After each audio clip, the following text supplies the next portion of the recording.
Hey everybody, so this is more of an emotional vlog, and I hope y'all can handle it as adults because I cannot keep this in any longer, and I feel like I should, use my platform to talk about it. Well, after all, this is my platform, so I can talk about anything I want. So, the conversation I want to have tonight, and I hope to God y'all do respond to this, and let me know if you've been through this, is about friendships. And it's the relationship you have with you and your best friends and how long y'all been friends for and what it means to y'all. Apparently, not a lot of people really take it serious because if they do, they would not be no longer friends. They wouldn't be enemies. Some call themselves frenemies, and I don't think that's cute at all. I would never sport that. Um, so I'm gonna try not to get too emotional, but this does hit me, really hard because of thinking about all the times I was friends with people who I thought was spiritual families and thought that I could have some, real girlfriend relationships, some real girl relationships. And there was some times I wanted to do girl things, like do girlfriend things like you see everywhere. You see a group of female friends that's going out, having fun, do what girls do on a daily basis, and just live life like that. And I thought I was going to be one of those to have that, and I was wrong. Okay, so I gotta look a little decent for y'all to be talking about this, and plus there's a little cold in here, so let me get myself ready. So I'm a little cozy, I'm comfortable. But I'm very much comfortable and I'm loving my lifestyle. I'm loving the place I live in. But that's neither here nor there. But let's talk about this situation because I so growing up I always felt like I was the quiet mouse in the group. I was the shy, timid type girl. And I made a lot of crazy friends along the way, good and bad crazy friends, because some people brung out the party girl side out of me, and then some people brung out the shy side of me, because I always thought of myself as the party girl that likes excitement, likes to live life on edge. I was very dangerous. And if you grew up with me, you knew. Your girl tried to live on the wild side. Your girl hung out with people that was living on the edge. And it would be plenty of times where we always get in trouble. And I never told my family about this. So, that was my life. And that was like for a good 10 years. And right when I turned 21, I was started planning everything out. I planned my life out, where I was going to go, what I was going to be. Then I met two more friends, two girls that live not too far from me, like 45 minutes away from me.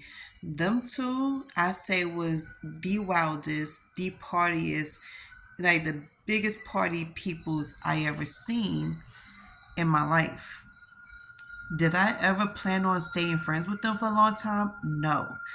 Did I ever thought about changing everything about me when it comes to these girls? No. But they helped shape me as the person I am today, because one of the girls I was hanging with taught me how to always speak up for myself, protect myself, always have a backup to your backup plan. And I was the shy type. I didn't know where to begin. I didn't know what to do. And I was too afraid to even say no to people's. So, long story short, dealing with these girls from the time I was 21 to 25 helped made me who I am today. And if you're out there, you watch YouTube, hi, miss ya. Thank y'all for helping me be a certain type of woman. Then I started going out to parties. I started to go to clubs and bars and stuff like that.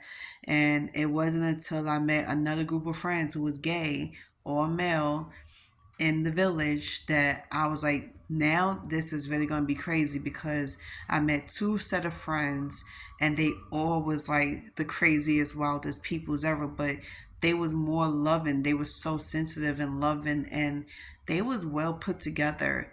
We're not talking about somebody who was just being crazy, ripping and running the streets all night long. They had structure in their lives. They had rules and respect, and they even dressed nice. So I call myself trying to learn something from them. And one thing I didn't want to tolerate was the cattiness, the tardiness, and the disrespect, because you have to learn how to talk to peoples. Even when, like, whether you're drunk or you're high, you know who to talk to and who not to talk to in a disrespectful way. Then I learned about being considerate of one's feelings, because apparently not a lot of people is very much considerate of one's feelings. And it's not that you're being mushy or sensitive, it's about considering people's feelings when it comes to being around other people's and being outside. Because we all get too comfortable with people sometimes where we talk in any way to the ones we're supposed to be cool with. You got your right hand man. Your right hand man is always down for whatever. But one thing you're not going to do is disrespect your right hand man in front of another person that they don't know. Well, I said this because it repeated again, like recently, as of last year. I've been friends with this girl for 2 years, and as soon as she started opening herself up, going back outside with friends, she started to act different towards me, started to act distant, starting to, call me less, and starting to act less of a friend, and then start acting disrespectful towards me. And when she get around her friends, it's like she didn't want me to meet them. She didn't want me to be known by them. She was just completely out of it for some reason. And I understand why she was acting like that. So once I started seeing her acting more and more like that, every time we go on the phone, I started putting two and together like, oh, she is embarrassed by me. She don't want anybody to know that she's friends with me, even though they don't know anything about me. They don't even know that I don't even live in her city. So that made me feel some type of way. And I was like, you know what? It's time for me to have a talk with her. So one day she came home from a party, and she called me and we had a long conversation. But I don't think she really grasped the whole concept, and I don't think she understood me and my feelings. So that's why she never took my feelings into consideration. So it caused me not to call her anymore. And I don't think she really understood that either, which that also pissed me off, because how can you not realize why your friend, your supposed to be good friend, haven't called you and spoke to you in a year? Who goes through a whole entire year without speaking to somebody and not know why? Like, even when it comes to me as a real good friend, if my friends have not spoken to me in 2 or 3 weeks, I'm going to want to know why. I'm not going to let too much time pass by without calling them and seeing why you're not speaking to me. In this case, she didn't give two shits.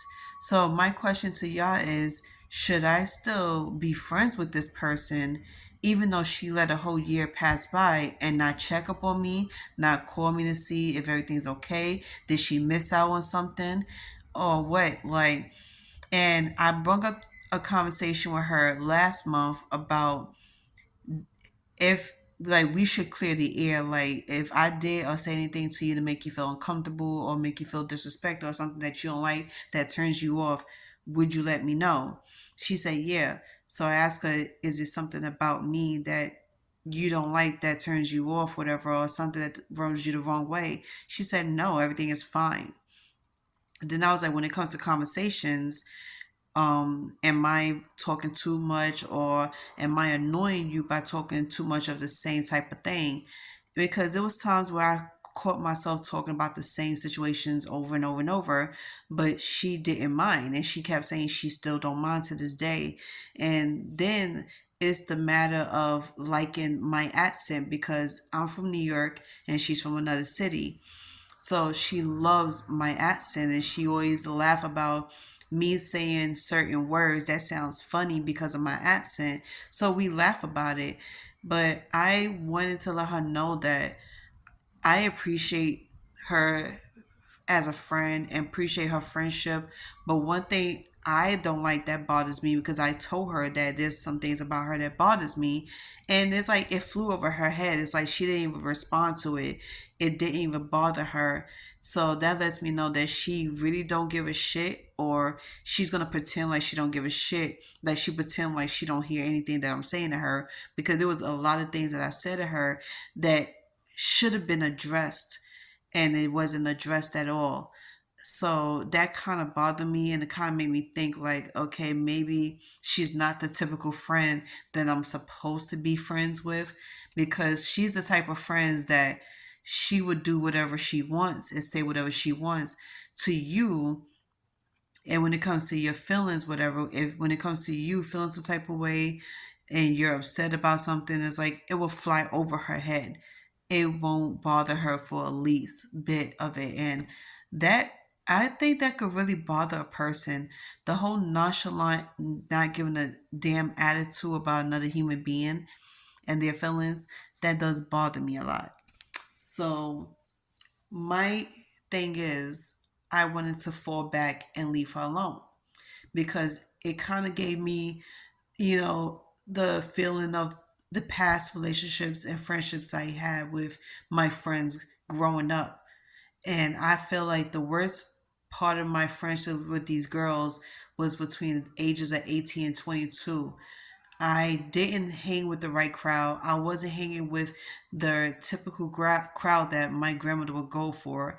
And to me, sometimes it didn't bother me, sometimes it did, because it just depends on what situation the girls put themselves in and how they handle it. Because let's face it, I was dealing with a lot of rowdy girls. They didn't give a damn. So they was more of the Cardi B's and the, you know, there other, girls that rap today. That's how they acted back then. They didn't give two shits. It was like we go hard or go home type mess. And some girls is like we party hard, we drink hard, and we, have sex hard. And we go home and just do it all over again, whatever. It's like those are the type of girls I was hanging with. And these girls was ripping and run the streets all hours of the day and night. And I would hang out with them for 3 or 4 hours throughout the week. And I'm saying separately, because sometimes I cannot just hang with these girls a couple of hours straight and be like, okay, I'm fine, and let's just go home. No, sometimes it could be too much for me. So I would be with them for like an hour or two, and I'd be heading home. And then on the weekends, I would hang with them till like the sun comes up. And it depends on how I'm feeling. Because, like I say, I love to go to the bars. I was more of a bar girl. I wasn't a club girl. I was a bar girl. There's a big difference. Bar lounge versus club. So these girls, they realized that we was too different and unceremoniously kicked me out of the group. And normally I would be upset about shit like that, but I actually thanked them for that. And I thanked them for saving my life, because of the girls doing what they doing, some of them ended up going to jail. Some of them almost got their life ended. And now they all are mothers. But out of all the girls I was hanging with back in the days, I saw one of them when I was in my mid 20s, I say 27. And I saw her at the bus stop, and she is a nurse. So she was telling me she worked at a hospital now, and she got her life straightened. She dumped her boyfriend and she got herself a new apartment for her kids. I was completely happy about this. I was like, see, some good did come out of it. Y'all actually learned y'all lessons and y'all grew up. And I'm sure now they all are, probably married with kids. But this one that I became friends with as of 2 years ago, she's in her 40s, and I'm not sure if she understands anything. So that's why I was like, I don't understand who could be friends with somebody that is completely nonchalant, completely immature, completely disrespectful by disregarding one's feelings, and then expect for that person to be treated well, and expect for the person to give her what she wants. That's why I was like, I don't understand about females. That's why it's very tricky and very dangerous to be friends with females nowadays. And growing up, I grew up around guys. I was a tomboy, so I have friends that's all guys, and some of them was gay, some of them was straight. But bottom line, they never treated me this way. They never held secrets from me, and they never been nonchalant to my feelings. They always made sure I was okay. They always made sure I was protected. I was guided. They always made sure that I went home safely. And if we have conversations and arguments and we know it's going to lead into something more harsh, they would stop the conversation right there and be like, you know what, let's try to agree to disagree, or let's try to find a common ground, because ain't no way we could keep going on like this and still be friends. And most of my male friends don't like the fact that females are being left upset and unsatisfied with anything, or being left upset and feel like they don't have no one to turn to. And that's one thing I did love about my friends. They really did care and they really did love me.